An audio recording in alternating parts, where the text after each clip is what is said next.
Yo, everybody, what's going on? What's going on? I'm super excited that you're back here to get your updates when it comes to our Manchester United. This is Man United Central, and I'm your boy Luther.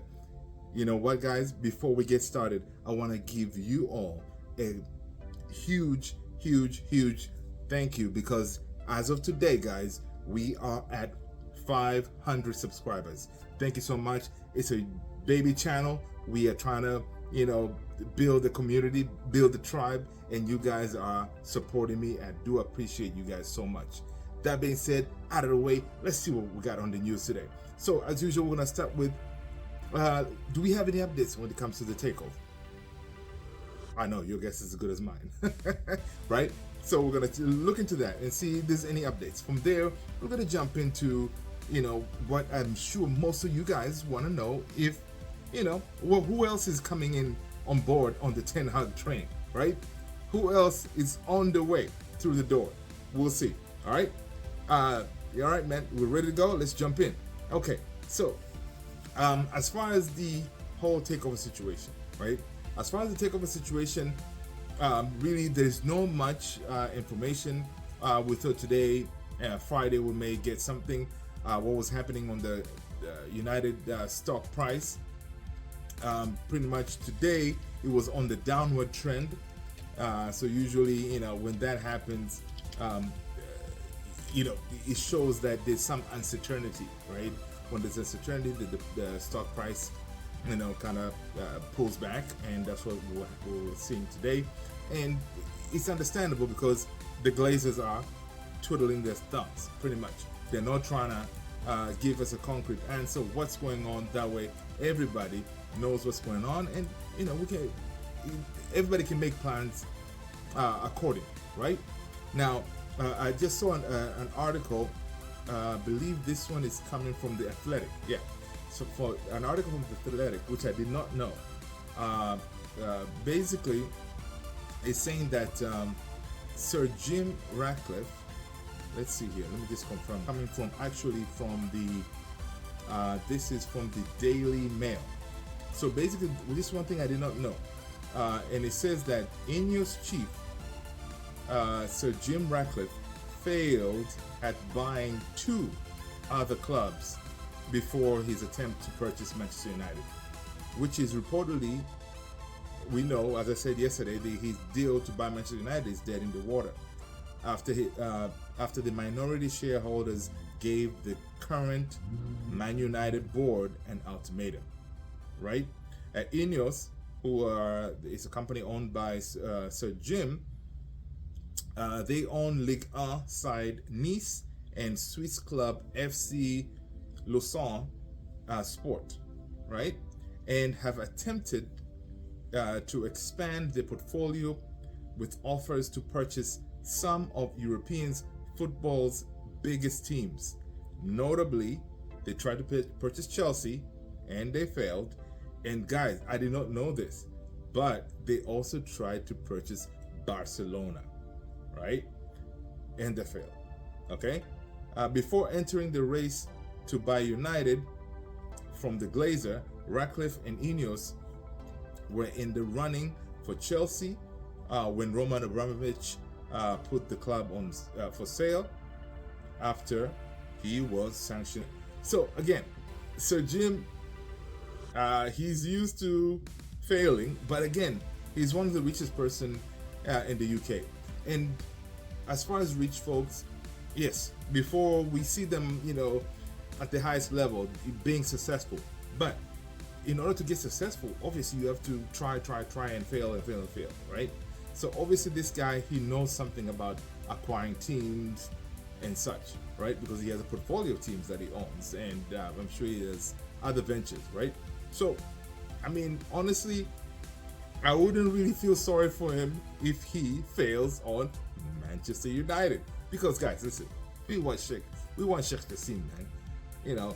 So Jim should just be like, look, you know what? Enough is enough. I've had enough. I'm pulling out, And then that way, Sheikh Kassim can have a clear path to acquiring Man United. Then again, we have to deal with the Glazers.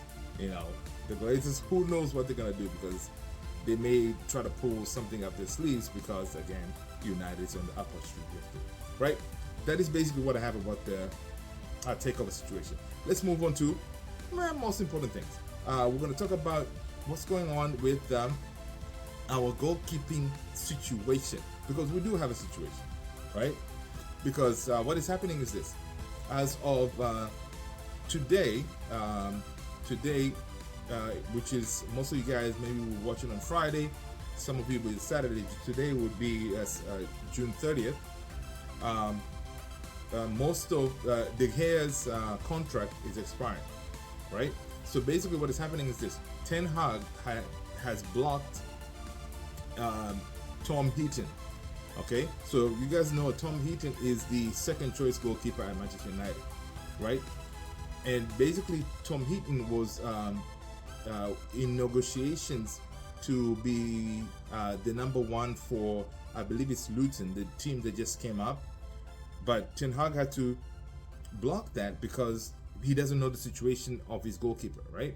Because we gave De Gea the contract, and we pulled it in that situation. I'm sure you guys know. So now he's worried that, look, if he lets Tom Heaton go to Luton and be number one, I believe it's Luton. If it's not Luton, when I post the video, I'll correct myself. But he was due to go to be the number one starter for that Luton team that came up to the Premier League, and Tom Heaton, he's up there in the age, right? So this was his chance to be guaranteed first team football. So he was looking forward to that. But Ten Hag was like, nah, buddy, you're not going, because I don't know what I'm going to do with my goalkeepers here. Because if De Gea decides to leave, because yes, they pulled De Gea's contract back, they gave him another contract, but it's at the lower wages, right? So if De Gea doesn't sign, then he has a problem, because Dean Henderson maybe going to Nottingham Forest, because that's where he wants to be, because Dean Henderson always wanted to be a number one, right? So he was willing to take his chances out there. So United, so Ten Hag had to do that. It makes sense to block, right? Now, when we stick with the whole goalkeeper situation, we see that Inter Milan CEO Beppe Morata has confirmed that Manchester United are interested in signing goalkeeper Andre Onana, right? So this is good information that Inter CEO is confirming this, that look, we've been talking to them and we really want to sign Andre Onana, right? And other reports was suggesting that United might be putting in a bid today for Andre Onana, right? Because okay, of course, we already secured Mount for 60 something. So Andre Onana is going to cost us at least 50 million, 50 plus, right? So United is, they were due to put in the offer for Onana, because what I'm seeing is this: probably Ten Hag and his team, they're thinking, okay, we got the midfielder in Mount. It's not the one that we wanted, but Ten Hag wanted this kid.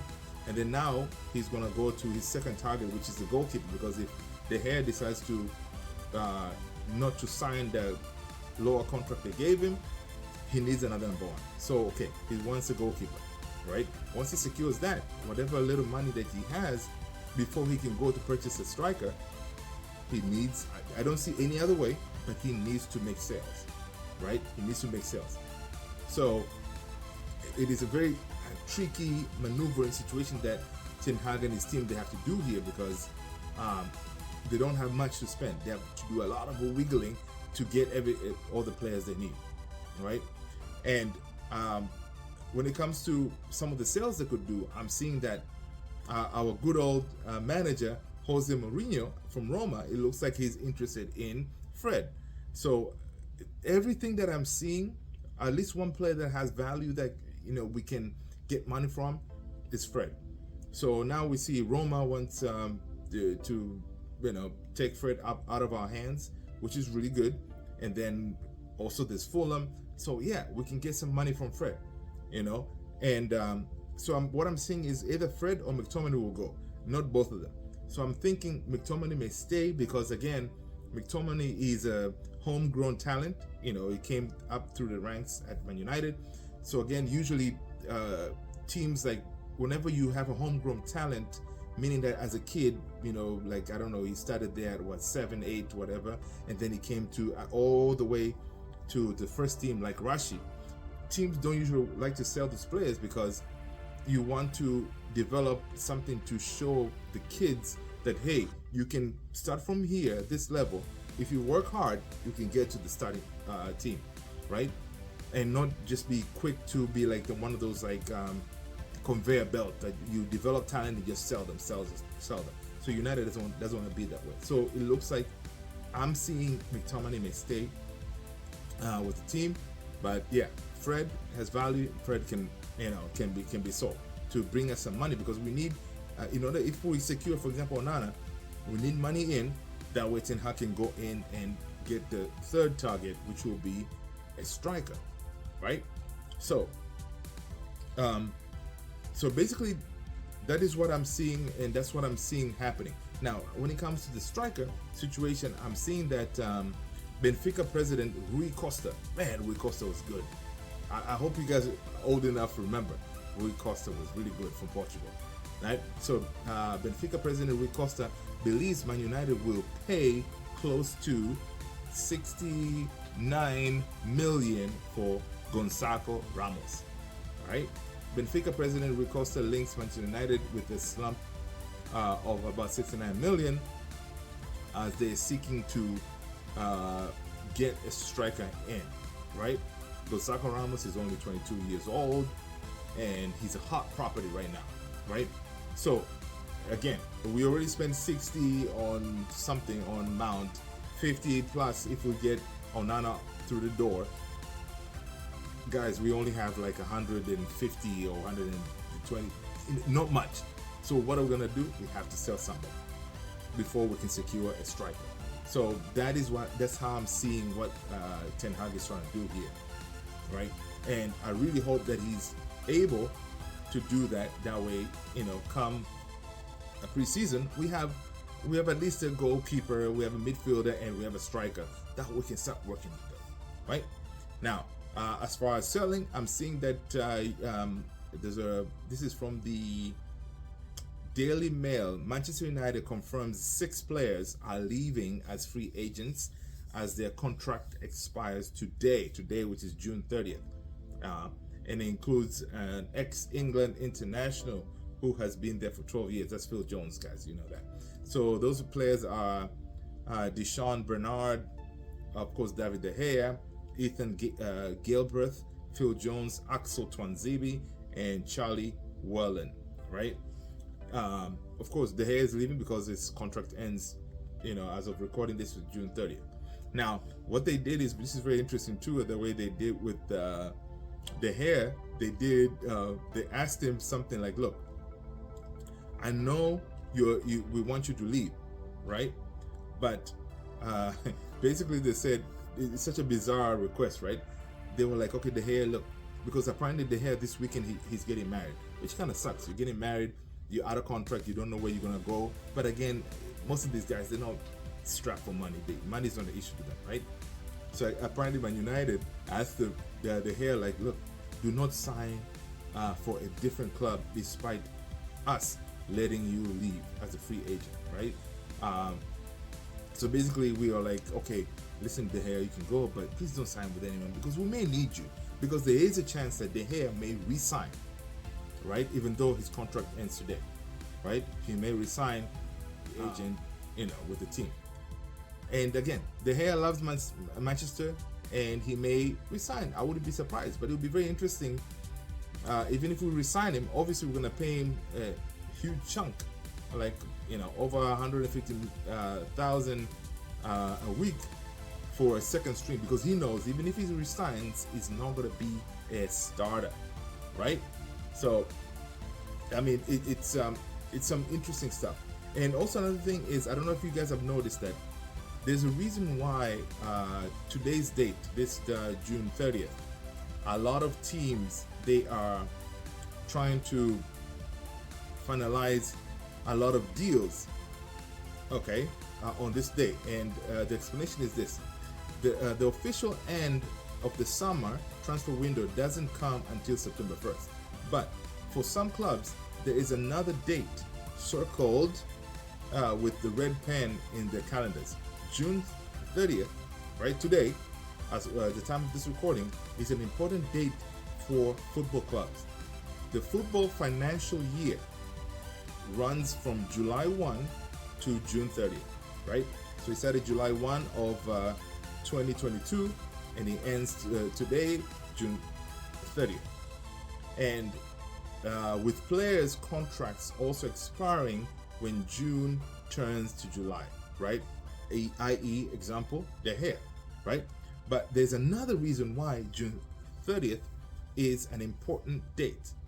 So Friday is the last opportunity for some teams to sell off unwanted players in order to bolster their financial accounts for the 2022-2023 season, right? So they would want to, as of today, you want to sell.